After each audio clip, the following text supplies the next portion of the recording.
Brian, after all the layoffs and the struggles and all those things that you've had over the years, how exciting is an opportunity like this to be able to step up on short notice, be able to turn around so quickly and get back to work? It feels good, man. It's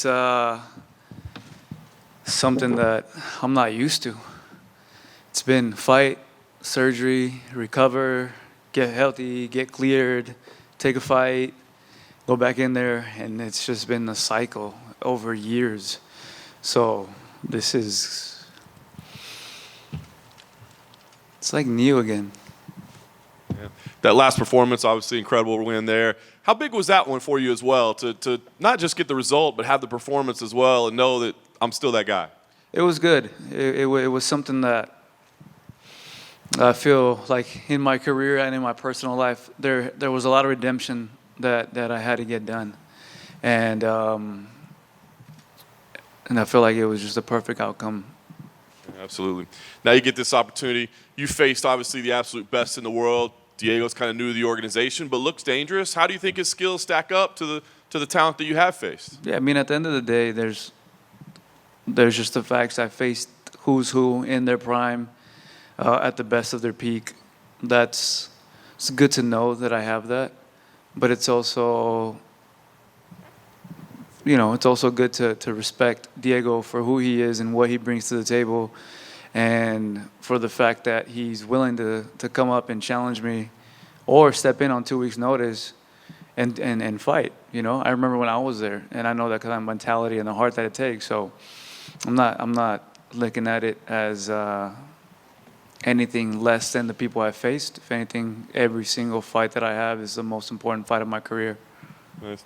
What do you feel like the stakes of this fight are, right? Because it doesn't seem like it's necessarily clear. The title picture is kind of clogged up, but you're right there at the top. So how do you view the stakes of this matchup? For me, not much, like crazy stakes, right? That's why people were like, why'd you take this fight? For him, obviously, it puts him in perfect title contention. But, yeah, that's kind of the stakes there. Nice. And last thing for me, when this fight was announced, I think everybody as a fan just kind of stepped back and like, oh my God, that's going to be a hell of a fight. Do you feel like this is going to be a hell of a fight, or do you feel like this is one where you can go out and dominate and maybe show that, hey, you're not ready for this level yet? This is one that's going to test where I'm at, This is going to be like, okay, you got these hungry lions coming up and wanting to take your spot. They're almost there. You've been in here for a while. Are you able to hold down your situation and your position? And granted, like I said, it's on 2 weeks' notice. So there's a lot of factors in there, but still, the fact that I'm still down to take these fights on short notice, that's a dope part. Ryan, over here. I asked Diego this question when he was in here about if straight-up jiu-jitsu match, how do you think you'd fare against him? I think I could be able to submit him in a straight jiu-jitsu match. No surprise, he felt the opposite. He said he's been doing this since 5. He didn't know if you do any competitive jiu-jitsu or anything like that. So when you do watch his grappling, is it different than what you've seen in MMA? Because I think in a previous interview you said it's a lot more attacking grappling rather than just being defensive. What, I said again? In his mind, he obviously thinks he would get the better of you because he didn't know how much competitive jiu-jitsu you had been doing, and he had been doing it since he was 5. Oh, okay. In terms of his actual grappling, is it any different than what you've seen from any of your MMA opponents or anything in the UFC? Yeah, he's someone who's always attacking.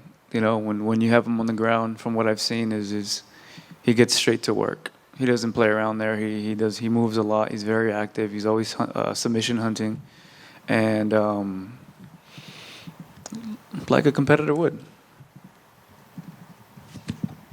Ryan, you told me the other day that you're planning to donate right here 100,000 of your purse, and I know you put some comments on the Instagram posts and stuff. Is there anything you want to clarify about your motivation for doing that? I know you posted a little video as well.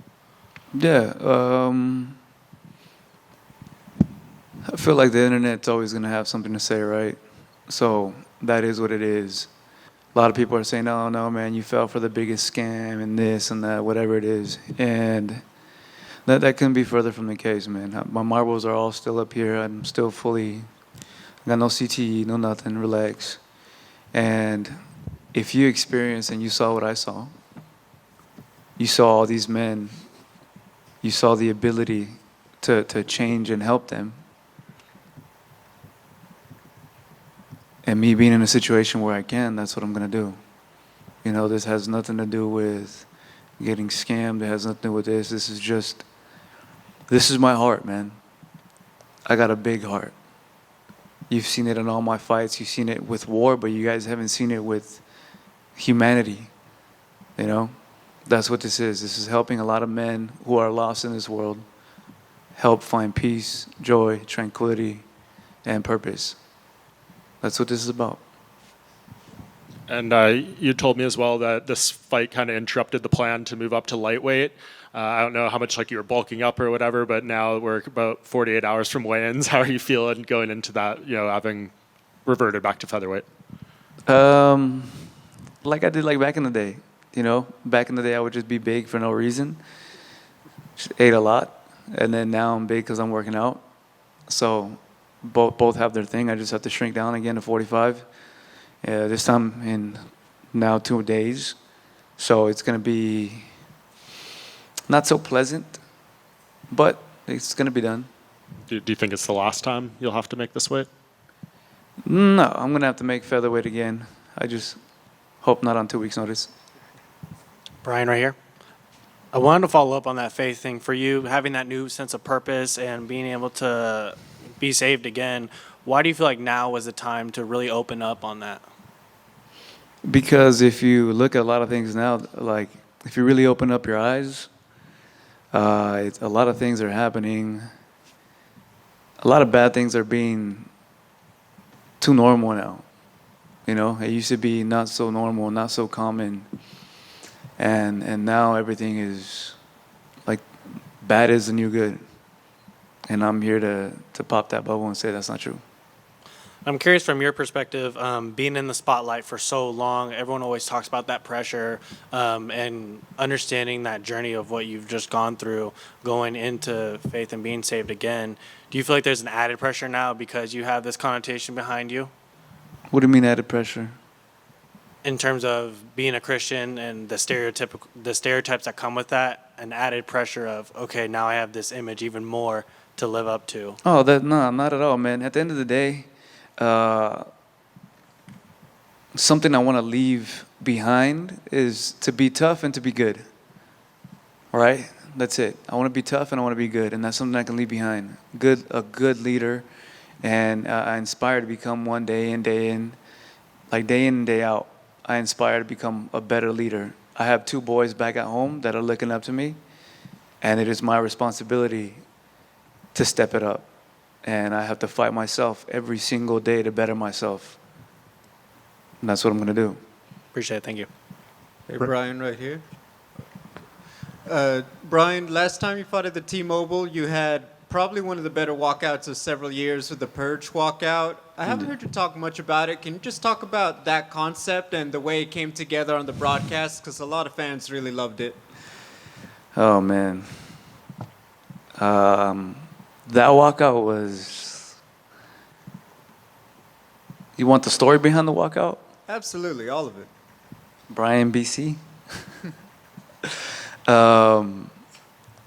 So at that time, I was living in an apartment. I had left the house and everything when I separated. And there's this neighbor upstairs who just, every hour, it was like 2 in the morning, 3 in the morning, 4 in the morning. I'm like, dude, you guys go to sleep? Like, what's going on? Like, come on now. Like, I got a fight I got to train for. I got a world title. Like, what are you guys doing? And then something, I was watching, I forgot what, I think it was like some reels or something, and the Purge song came on, right? And I started fantasizing, not the best thing, but like if the Purge was real, like the first thing I'm doing is I'm going upstairs. Like, cause I'm not a snitch, right? And I'm not a complainer, but dude, I even hit up the landlord. I was like, yo, like, can you tell him to be quiet, please? Like, I know they snitched on me before because I've been playing with my kids a little too rough. Like, I was running around one time and I was like, I'm gonna kill you. And then the kids were screaming, they're about to call the cops because they thought I was gonna kill my kids. Oh. Yeah, to me, it wasn't that crazy, right? That's how we play around. But I never said nothing. And finally, I said, hey, man, like, you know, these guys or whoever's up there, I don't want to be rude, but come on now. Like, it feels like they're dragging something across the floor all night. Like, if you need help, let me know. And after I complained, I swear it kept happening. Even like they doubled down on it. So that was just in my head, like, dude, like, if the purge was real, I'd go upstairs and just handle business.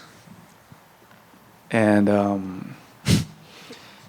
I don't know why, I would stay up all night, and I'm like, dude, the purge, that song, I found a remix to it, and I was like, if I had the mask, what mask would I wear? Like, if I was to commit these crimes, you know, like, how would I approach their house? And that was the concept. Just be all hoodied up with a lighted mask. And then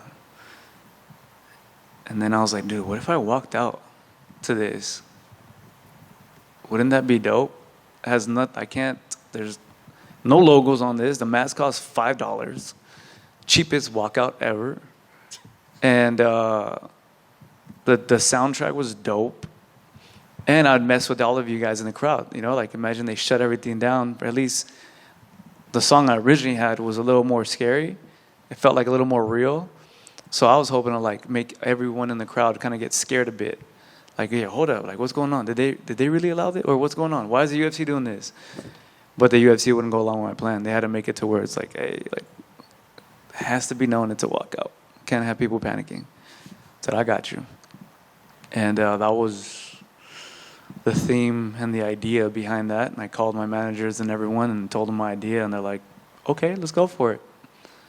And then now it's in one of the best walkouts ever when it's being a conversation of topic. So it worked out. Did the coaches all know that story, like, ahead of time? Or did Yeah, you just tell them, hey, we're doing the purge? No, yeah, I told them I want to kill my neighbors at that time. At that time, yeah. Thank you, man. Brian, up front. Over here. Yeah. Hey, brother. Is there going to be any second guessing when Bruce Buffer's calling your name this fight and you're going I'm not jumping up, dude. There'll be I'm no not doubt. jumping up. I'm taping my ankles just because. And I'm going to make sure I don't twist my ankles because that one was scary. And then if I can maybe get one more story out of you, there was you were on a podcast back in the day and you were talking with Brendan Schaub about this, but I feel like you didn't get enough opportunity to speak about it. Was there almost a fight between Shia LaBeouf and you and Brendan?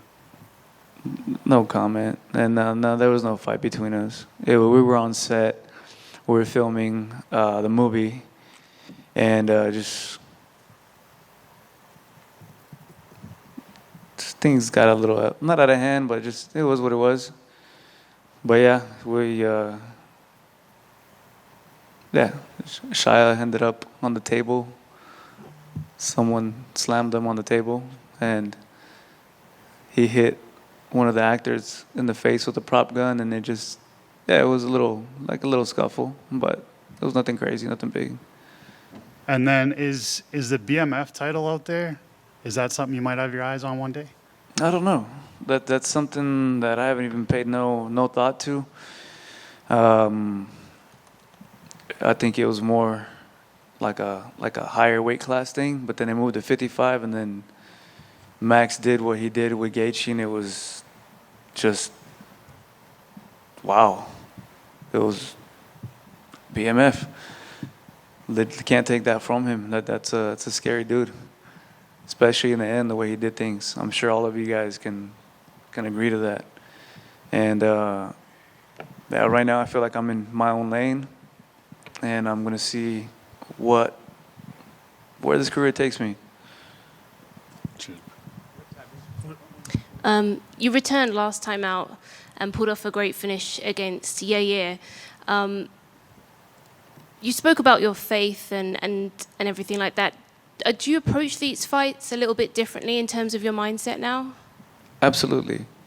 Before I would fight for my own selfish reason, personal greed. I had my own agenda, my own plans. One day I achieved all of it. I didn't like it.